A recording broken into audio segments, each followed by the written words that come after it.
It has caught me so many big fish. Now you see why I throw this skedaddle too, though. How about that for the skedaddle on Chatuge? In today's video, I'm going to talk to you about how I'm using my walking topwater bait this time of the year. If you've watched any of my recent videos, you know that I'm on a walking topwater bait bite right now, and it has been on fire everywhere from Guntersville, Lanier, Wedowee, now Lake Chatuge was the victim yesterday. It's catching big fish everywhere I go. The color that's been doing me the best so far has been the color Osteo. This is your typical bone style color. Now if you'll notice, the Geezer Fishing Co. lure is a little bit different than some of your other walking topwater baits. First off, it's got that fluted body. When it comes to casting, this thing casts, you can bomb cast this thing a mile away. It flies through the air. It's got the inset eyes in it. It's got the detail in the head of the bait. It's got just enough red right there at the front just to give it that little bit of distinction in the water. It's got a feathered treble on the back. It's got a popper style mouth. Now you'll notice on this one that one of the front bills right here is broke off. I noticed that yesterday. I noticed that the bill was broke off. It doesn't affect the walking action at all. What it does, that popper style mouth helps this thing spit a little bit more when you pop the bait just right. When that bill broke off, it doesn't spit quite as much. I'm not worried about that because that's, you know, subtle action of this thing. The skedaddle, you can walk it slow, you can walk it fast, you can do whatever you need to do with it. I've noticed lately that a more finessier presentation gets a bigger bite. So when I'm putting it in the water, I'm not violently ripping this thing, I'm not violently walking it. I'm just twitching it, letting it walk left, letting it walk right, letting it walk left, letting it walk right, slowly. If I want to get that spitting action, I pop it a little harder, and it gets that little spitting action that goes with it. Well, the bill broke off of it. I noticed yesterday on Chatuge it wasn't spitting as much. That's just what they wanted. They did not want a huge amount of, you know, spitting action. They didn't want a huge amount of walking action. They wanted it to walk slowly and consistently, and you get that bite. And I've noticed that on most of the lakes I fished lately, it takes a subtle bite, a subtle presentation to get that bite. Now, I'm not going to take all the credit for that idea. Honestly, when we fished Notley in the Fishers of Hope tournament, Rob Rablowski was working that popper stupid slow, little pops, letting it sit, bass would come eat it. So this year, I put that in my repertoire with not working it nearly as much as I used to work. I used to work these things like crazy. I used to work them so fast, just power fished them all the time, you know, get good bites with it. But this year, I'm working that finesse presentation, so I want to thank Rob Rablowski for that because that made a huge difference this year with the fish I've caught on the skedaddle. Something else I want to show you about the skedaddle is the bottom of the bait. If I can get that into focus there, the bottom of the bait's got you see that little shimmer, glittery, it's got the bluish green glitter to it, almost like a herring color in the water. I don't know what it is about it, but it's just enough shimmer to make bass go crazy. I love this bait. I love everything about this bait. It is one of my favorites. As soon as he handed it to me at the Classic, I knew that I wanted to fish this bait, and I knew what kind of damage I could do with it. Let's talk about the setup. I'm throwing it on a 7-foot arc catalyzer, medium heavy, fast tip. I like the tip action. I like to be able to work that bait the way it does. It casts really well with this. I prefer this rod. It's been a really great topwater walking bait rod for me. It's just done really well. 20-pound monofilament line. I like the stretch that it gives me. I like the forgiveness that it gives me. It, you know, on a bad hook set, I'm still going to probably, you know, at least get some hooks in the fish because I'm not snatching it out of its mouth too quick with that monofilament. Again, 20-pound because I don't trust single strand going through the split ring. So that 20-pound, I know I can trust it going through there as a single run through the split ring.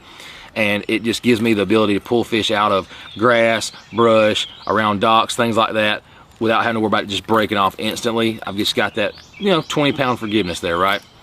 Now, the reel that I'm throwing it on is a Daiwa Tatula 7-to-1 gear ratio. It's just the one that I had that I put it on, 7-to-1, 7.5-to-1, something like that. You could even go 6.4-to-1 if you want to, that's fine. I want something with a little higher gear ratio in it because once they pop this thing, they're trying to run off with it. I want to be able to winch them to the boat as best I can. And the one thing that I do that I think is key to the bait success is I do a loop knot on the front. And it's about a 1/4 inch to 3/8 of an inch loop on there. Now, you can tie straight to the split ring on there and it will work just fine. I prefer a loop knot, just gives me a little bit more of that gliding action when I'm doing it super slow. And if I do get a little more aggressive with my retrieve, I know that I'm still gonna get that chop action 100% of the time. So you can tie straight to it with your, you know, I'd use a double Pitson knot. You can tie straight to it if you want to. Nothing gonna hurt doing that. I prefer a loop knot. Now, for me, guys, look, it ain't no secret. I'm not the best at the loop knot. I just learned it this year. Before that, I was tying straight to the, you know, straight to the lures. So you can do that. So let's talk about where am I throwing this? Well, obviously, if you've got a shad spawn or a herring spawn or something like that, if you find those areas where those shad or herring are spawning at, always a good area because, again, they're popping the top of the water. This just imitates that bait so well. Not a problem there. I like it near rocks. That's why the bill on the front of this one's broken, because I will throw this thing up in the rocks and work it back off the rocks. Again, imitating that shad that's been run up on the rocks and coming back out. Bass just can't stand it. They will absolutely destroy it. Laydowns or brush, again, throw it up to the laydowns or the brush. If you can get it into the laydown or brush without getting it hung up, working it back out of there, the fish just love it. Finally, I like working it parallel to most anything.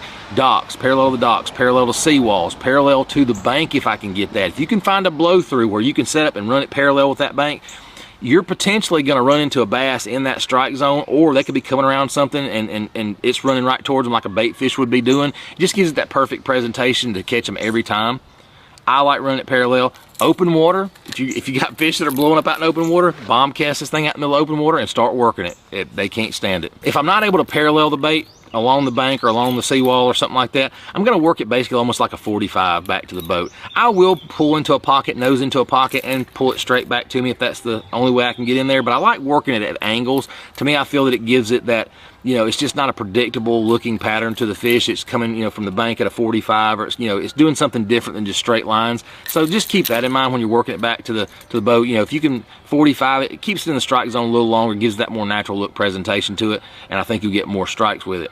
If you're wanting to catch some of the biggest fish in your body of water, I highly suggest throwing a topwater walking bait like the Geezer Fishing Co. Skedaddle. It's just a big presentation. It's got a great look to it. It mimics bait fish so well with the popping action, with the walking action, with the spitting action that some of these baits do. Again, I love the Geezer Fishing Co. Skedaddle. It has landed me some really big fish here lately. It's done really well in all types of situations, whether it be open water, clear water, stained water, grassy water, like Guntersville. It has done really, really well. I highly suggest throwing it. Don't be intimidated by the bait. It's super easy to use. You'll hear people say, well, you need to wait for the rings to go away. No, I don't believe that. I have had so much success throwing this thing out there and just twitching it one time and letting it sit for a second and then start my walking pattern as soon as it hits the water. There's not too many things in the natural world that just sit there, right? The one thing I learned from Kevin Underwood is a fleeing bait fish is not waiting to be eaten. It's taking off immediately, right? So why wait for the rings to go away? I throw this out there, give it a real quick twitch, and I start my walking pattern. It walks right through the rings, and I'm telling you, it works like a charm. Guys, take this out there, throw it around, see what you think, get it around some structure, get it around some docks, get it around some cover, get it around some stuff like that. Play around with it.